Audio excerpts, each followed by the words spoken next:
बिस्मिल्लाहिर्रहमानिर्रहीम। आपके सामने अल्लाह के नबी सल्लल्लाहु अलैहि वसल्लम की एक हदीस बयान की जा रही है। ये हदीस अबू दाऊद शरीफ में है, हदीस नंबर है 4753।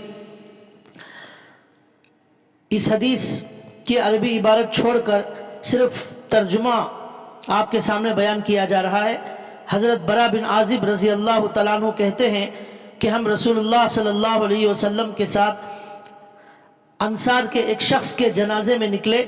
हम कब्र के पास पहुँचे और वो कब्र अभी तक तैयार नहीं हुई थी, तो रसूलुल्लाह सल्लल्लाहु अलैहि वसल्लम बैठ गए और हम भी आप सल्लल्लाहु अलैहि वसल्लम के पास इस तरह बैठ गए गोया हमारे सरों पर चिड़ियाँ बैठी हुई हैं, यानी निहायत सुकून के साथ मुतवज्जह होकर बैठ गए। आप सल्लल्लाहु अलैहि वसल्लम ने सर उठाया और फरमाया, कब्र के अजाब से अल्लाह की पनाह तलब करो। इसे 2 बार या 3 बार आप सल्लल्लाहु अलैहि वसल्लम ने फरमाया और फिर फरमाया कि कब्र के अंदर जिस मय्यत को तुमने रखा है वो कब्रिस्तान में आने वाले लोगों के जूतों की आवाज़ सुन रहा होता है, और जब वो लोग कब्रिस्तान से वापस चले जाते हैं तो उसके पास अल्लाह ताला की तरफ से 2 फरिश्ते आते हैं और उसे बिठाते हैं और उससे पूछते हैं, बताओ तुम्हारा माबूद कौन है, तुम्हारा रब कौन है? तो वो कहता है कि मेरा माबूद अल्लाह है।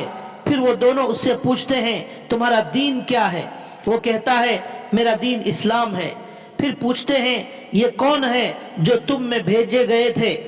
वो कहता है, वो अल्लाह के रसूल सल्लल्लाहु अलैहि वसल्लम हैं। फिर वो दोनों उससे कहते हैं, तुम्हें ये कहाँ से मालूम हुआ? वो कहता है, मैंने अल्लाह की किताब कुरान मजीद पढ़ी और उस पर ईमान लाया और उसको सच समझा। उसके बाद आप सल्लल्लाहु अलैहि वसल्लम ने फरमाया, फिर एक पुकारने वाला आसमान से पुकारता है, मेरे बंदे ने सच कहा, लिहाजा तुम उसके लिए जन्नत का बिछोना बिछा दो और उसके लिए जन्नत की तरफ का एक दरवाज़ा खोल दो और उसे जन्नत का लिबास पहना दो।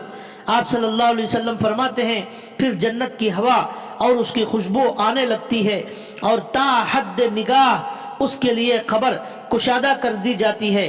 और रहा काफिर तो आप सल्लल्लाहु अलैहि वसल्लम ने उसकी मौत का जिक्र किया और फरमाया, उसकी रूह उसके जिस्म में लौटा दी जाती है। उसके पास 2 फरिश्ते आते हैं, उसे उठाते हैं और पूछते हैं, बताओ तुम्हारा रब कौन है?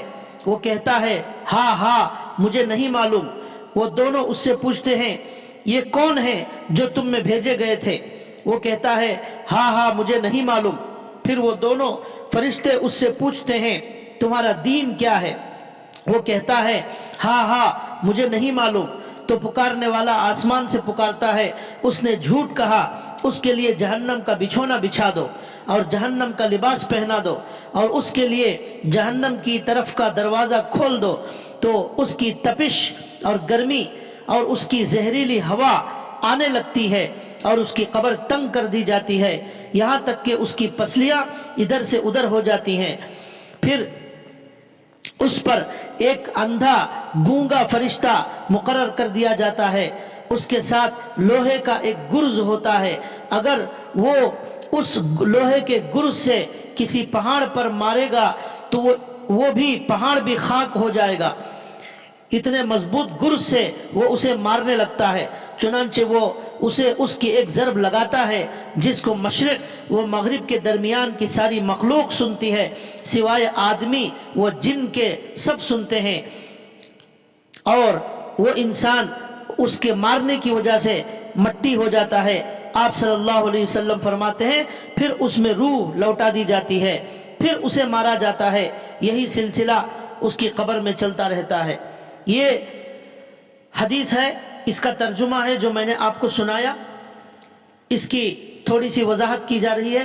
हदीस के तर्जुमे से ही बहुत सारी बातें हमें समझ में आ चुकी हैं, और इस हदीस के अंदर अल्लाह के नबी ये बता रहे हैं कि एक मोमिन जब कब्र में जाता है तो उसका क्या अंजाम होता है, और एक काफिर जाता है कब्र में तो उसके साथ क्या होता है। अल्लाह के नबी ने ये बताया। मोमिन के बारे में बताया कि वो جب اللہ کے بارے میں، نبی کے بارے میں، دین کے بارے میں صحیح جواب دیتا ہے تو اللہ تعالیٰ اس کے قبر کے اندر جنت کی کھڑکی کھول دیتے ہیں اور جنت کا بستر بچھایا جاتا ہے اور وہاں سے ٹھنڈی ہوائیں آنے لگتی ہیں۔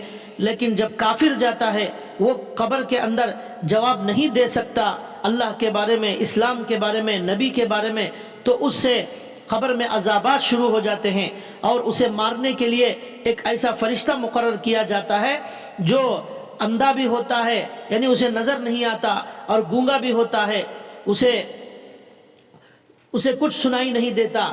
تو اب ایسا فرشتہ جب اسے مارتا ہے تو وہ فرشتہ اس پر کوئی رحم نہیں کرتا اور اس کی آواز بھی، چیخ و پکار بھی نہیں سنتا، بس اسے مارتا رہتا ہے۔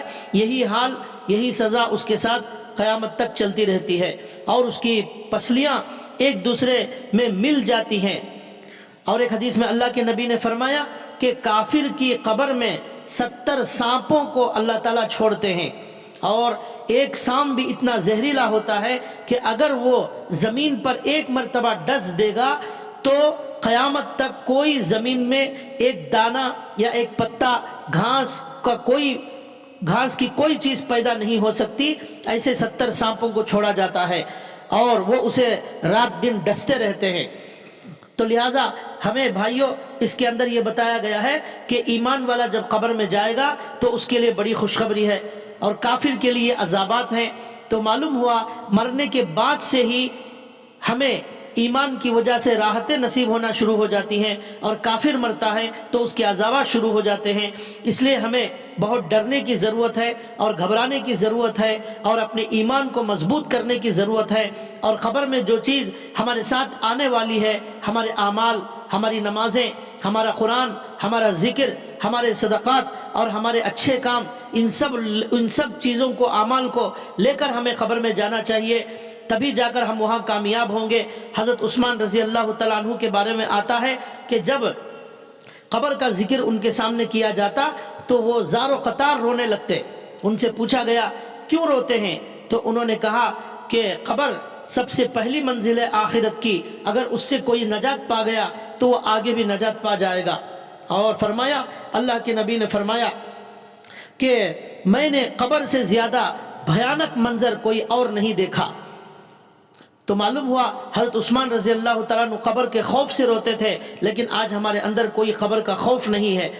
اللہ کے نبی صلی اللہ علیہ وسلم نے ایک حدیث میں فرمایا کہ قبر یا تو جنت کے باغوں میں سے ایک باغ ہے یا جہنم کے گڑھوں میں سے ایک گڑھا ہے، لہٰذا ہم جنت کے اعمال کر کے اپنے ساتھ لے جائیں گے تو ہم وہاں سے جنت کے نظارے دیکھنا شروع کر دیں گے، اور اگر گناہ لے جائیں گے، معصیت لے جائیں گے تو پھر ہمارے لیے قبر کے بھیانک مناظر کا اور سزاؤں کا وہاں اللہ تعالیٰ نے انتظام کیا ہے۔ اللہ تعالیٰ سے دعا ہے اللہ تبارک و تعالیٰ ہمیں موت کی تیاری کی توفیق عطا فرمائے اور ہم سب کی قبر کو اللہ جنت کے باغوں میں سے ایک باغ بنائے۔ وما علینا الا البلاغ۔